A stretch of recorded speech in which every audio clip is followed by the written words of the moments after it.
of God's deliverance of the Jewish people. The story of the Exodus is a story of freedom. It is a story of an incredible people who were liberated from oppression and raised up the face of humankind. Down through the centuries, the Jewish people have lived through one persecution after another, and yet they persevered and thrived and uplifted the world beyond measure. And now the state of Israel stands as a monument to their faith and endurance. Another day of faith and celebration is also upon us. This Easter Sunday, Christians celebrate the resurrection of Christ and the promise of eternal salvation. It is a holy day of reverence and worship. It is a sacred time that fills the spirit of our nation with the faith of our people. America is a nation of believers. As families gather in houses of worship across the nation, we are grateful for the tremendous blessings of this land, our home. We have a beautiful country, an abundant countryside, and an amazing people with a truly bright and wonderful future. From the beginning, America has been a place that has cherished the freedom of worship. That is the promise the first settlers saw in our vast continent, and it is the promise that our bravest warriors have protected for all of our citizens in centuries since, a long time ago. Sadly, many around the globe do not enjoy this freedom, and one of the gravest threats to religious freedom remains the threat of terror. On Palm Sunday, as Christians around the world celebrate the beginning of Holy Week, ISIS murdered at least 45 people and injured over 100 others at 2 Christian churches in Egypt. We condemn this barbaric attack. We mourn for those who lost loved ones, and we pray for the strength and wisdom to achieve a better tomorrow, one where good people of all faiths, Christians and Muslims and Jewish and Hindu, can follow their hearts and worship according to their conscience.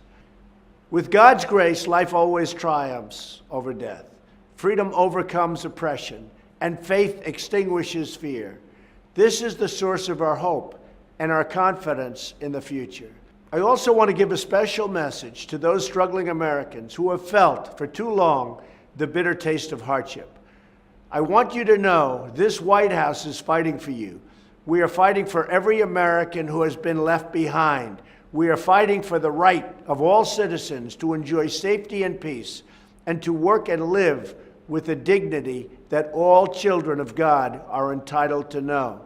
As long as we have faith in each other and trust in God, we will succeed. Oh, wow, I like that even better. Come on, get up here with me, everybody. I like that. I heard about this. Wow. Yes, sir. Well, I bring you greetings on behalf of our Honorable Mayor, Mayor Christina Reed, and all of the men and women of the Atlanta Fire Rescue Department. We'll present you with a token of our appreciation. That is beautiful. I think I should leave it right here. Right? Fits so well. Thank you. Thank you, sir. Thank you. That's beautiful. Man, come here. I didn't know I was going to get such a nice. That's the highline. Yes, that's okay. That is fantastic. Thank you. How are you? That's fine, sir. We're going to go around and introduce ourselves, okay? We'll do this first. You know these folks back here, they're very famous, most of them. It's called the media. They're very honorable people. But you're more honorable, I can tell you that. Thank you, sir. So I'm honored to be here with you today and welcome you to the White House. The heroes who responded to the terrible bridge collapse on I-85 2 weeks ago in Atlanta. That was something. It was the whole world was watching that one. Today we're joined by members of the Georgia State Patrol, the Atlanta Fire Rescue Department, and the Atlanta Police Department. Great people. On that day, Georgia State Police and Atlanta Police took fast action to get motorists away from danger. Then our brave firefighters battled 40-foot flames, which was incredible. What was the reason for those flames? It was something underneath that just was very combustible. Huh? Yes, sir. Yeah, those flames were amazing. They pulled back by battalion chiefs, and just minutes before the bridge itself collapsed, and everybody was safe. That was an amazing thing. and everybody who was watching. Your skill and courage saved many lives and represented true strength and the true strength of America. Really great job, fellas. Proud of you. Great job. To the people of Georgia who are affected by the collapse, my administration stands with you. We've already made a $10 million emergency relief funds available. And I called your governor, who I know very well, who's a terrific guy, and I approved it literally the day that it happened. I had a feeling you'd need a little money, because that looked like a big money deal, right, Elaine? But I approved it immediately, and Elaine took care of it, and we gave fast action. What happened in Atlanta is a painful reminder of the critical importance of infrastructure, which we're going to be doing a lot with infrastructure. You'll be seeing that over the coming weeks, tremendous amount. I'm committed to funding a massive nationwide infrastructure program to rebuild, repair, and construct the roads and bridges of the future of this country. This is necessary as a matter of both safety and economic growth, and it's necessary to improve our quality of life as Americans. We will also continue to seek proper funding for law enforcement and public safety in our country. On behalf of the entire nation, I salute you. You're really amazing people, and I honor your service. I pledge that you will have the support of our country, the police, the firefighters, first responders. You will always have the support of President Trump. I think you know that very well. And I thank you for the great job in the fast action. Really fantastic, a lot of bravery. Maybe we could just go around, introduce yourselves, and who knows, maybe you become a movie star after performance. You'll become a movie star. If they like the way you look or sound, you'll become a star. Go ahead. Well, thank you again, sir. My name is Joel Baker, Fire Chief with the City of Atlanta Fire Rescue Department. And how tall are you, Joe? I'm 6'6", sir. That's all? I thought it was much more than that. I think you're taller than that. Okay, good. Thank you very much. I appreciate it. Go ahead. I'm Trooper Thomas Burkett with the Georgia State Patrol. And I'm Sergeant Ryan Heald from the Atlanta Police Department. I'm Battalion Chief James McLemore from the Atlanta Fire Rescue Department. I'm Trooper John Jensen with the Georgia State Patrol. I'm Sergeant Anthony Campbell, Atlanta Fire Rescue Airport Division. Senior Police Officer Michael Baker from the Atlanta Police Department. Elaine Chow, Secretary of Transportation. Captain Arthur Adkins, Atlanta Fire Rescue Department. I am Trooper Harold Tisdale Jr. with the Georgia State Patrol.